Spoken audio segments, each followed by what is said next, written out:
Global News TV. Le but de Riyad Mahrez avec l'Algérie, il a fait couler beaucoup d'encre. Mais, et si le plus important, c'était pas vraiment le ballon au fond des filets? Aujourd'hui, on va creuser un peu plus loin. On va voir ce qui se cache vraiment derrière cette action, bien au-delà de la simple célébration.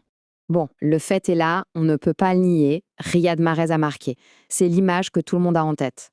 Mais attention, cette image, elle ne nous dit qu'une toute petite partie de l'histoire. Parce que oui, derrière ce simple but se cache une analyse bien plus profonde. Une analyse de sa performance, de son rôle et, franchement, de son importance capitale pour les Fennecs. Alors c'est exactement ça qu'on va décortiquer ensemble. Allez, on commence par le commencement, le but lui-même. Parce qu'il faut bien comprendre que ce n'est pas juste une frappe, c'est vraiment l'aboutissement d'une séquence parfaite qui nous montre une intelligence de jeu d'un niveau exceptionnel. En fait, le but, il se joue bien avant le tir. Tout part d'un placement super intelligent. Ensuite, il y a l'appel de balle pile au bon moment. Après ça, le contrôle. Un contrôle parfaitement orienté. Il anticipe déjà ce que va faire le défenseur. Et la finition, eh bien, c'est juste la conclusion logique de tout ça. Chaque étape, c'est une micro-décision parfaite. C'est ça, le haut niveau. Et c'est exactement là qu'on voit le truc le plus important. Ce n'est pas de la chance. Pas du tout. C'est la somme de tous ces petits détails. C'est cette expérience du très, très haut niveau qui fait toute la différence. Surtout dans les matchs compliqués, les matchs fermés. Ok, maintenant prenons un peu de recul. Cette intelligence de jeu, elle ne lui sert pas qu'à marquer, loin de là. Elle définit tout son rôle tactique sur le terrain. Parce que voir Mahrez comme un simple ailier, c'est vraiment passer à côté de l'essentiel.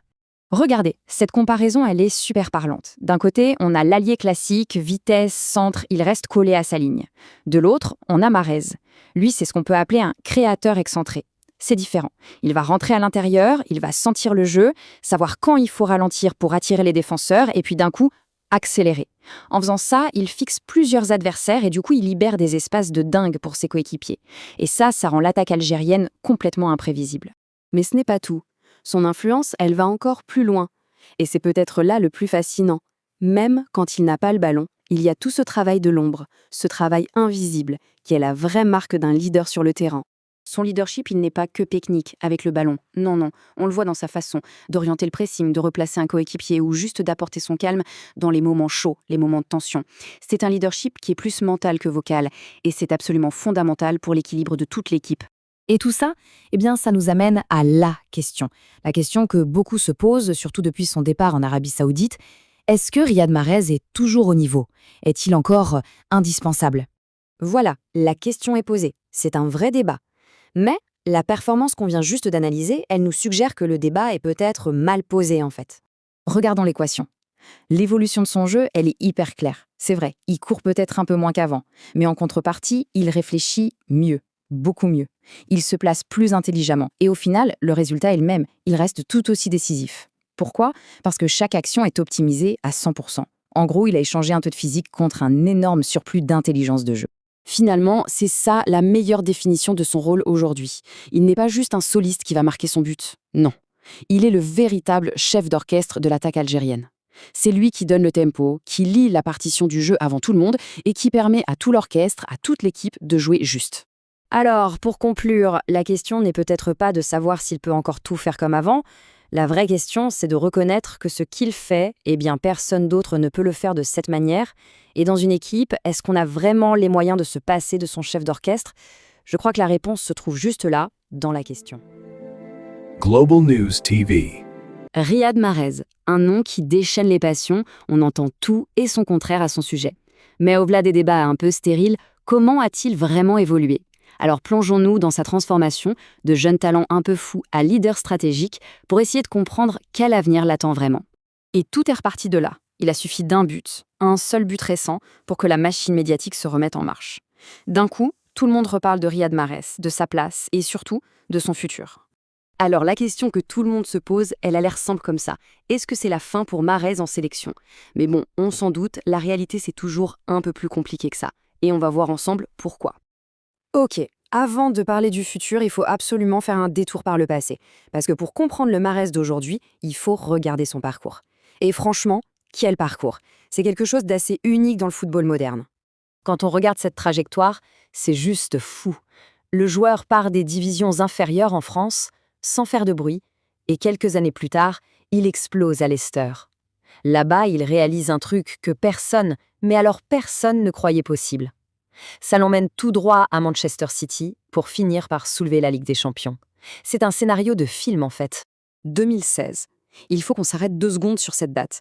Parce que ce n'est pas juste un titre de champion. Non, non. C'est peut-être l'un des plus grands exploits de toute l'histoire du sport, tout simplement.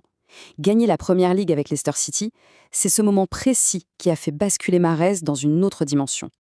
Bon, les trophées, c'est une chose, mais ce qui est vraiment fascinant, c'est de décortiquer l'évolution de son jeu. Comment le joueur a-t-il changé? Comment s'est-il adapté au fil du temps? Ce tableau, il résume tout parfaitement. D'un côté, on a le jeune Mahrez, la vitesse, l'explosivité, le dribbleur instinctif qui court partout. Et de l'autre, le Mahrez d'aujourd'hui. Et là, ce n'est plus le même joueur. On parle de lecture du jeu, de placement, d'une efficacité chirurgicale. En gros, il est passé d'un joueur qui misait tout sur ses jambes à un joueur qui mise tout sur sa tête. Et voilà la phrase qui change tout. Il n'a plus besoin de toucher beaucoup de ballons pour influencer un match. C'est exactement ça le point crucial. Son impact ne se calcule plus en kilomètres parcourus ou en nombre de dribbles, non. Aujourd'hui, une seule touche, une seule passe, un seul éclair de génie peut suffire à faire basculer un match. Ça, c'est l'expérience. Ok, maintenant qu'on a bien cerné le joueur qu'il est devenu, on peut revenir à la question de départ. C'est quoi son avenir avec l'Algérie, surtout avec la Coupe d'Afrique des Nations 2025 qui approche à grands pas? Soyons clairs, à 33 ans, on aborde forcément la dernière ligne droite d'une carrière internationale. Mais attention, ça ne veut pas dire que c'est la fin. La prochaine CAN, il faut plutôt la voir comme une charnière, une transition vers un tout nouveau rôle. Et ce nouveau rôle, il peut être multiple. D'abord, il peut devenir le métronome, celui qui gère le tempo, qui sait quand accélérer et quand, au contraire, calmer le jeu. Ensuite, il y a le rôle de mentor, essentiel pour encadrer les jeunes qui arrivent. Évidemment, il y a le leader de vestiaire, celui dont la voix porte, qui rassemble. Et puis, il y a ce rôle de joueur décisif, celui qu'on fait entrer dans les moments chauds, quand son expérience peut faire toute la différence.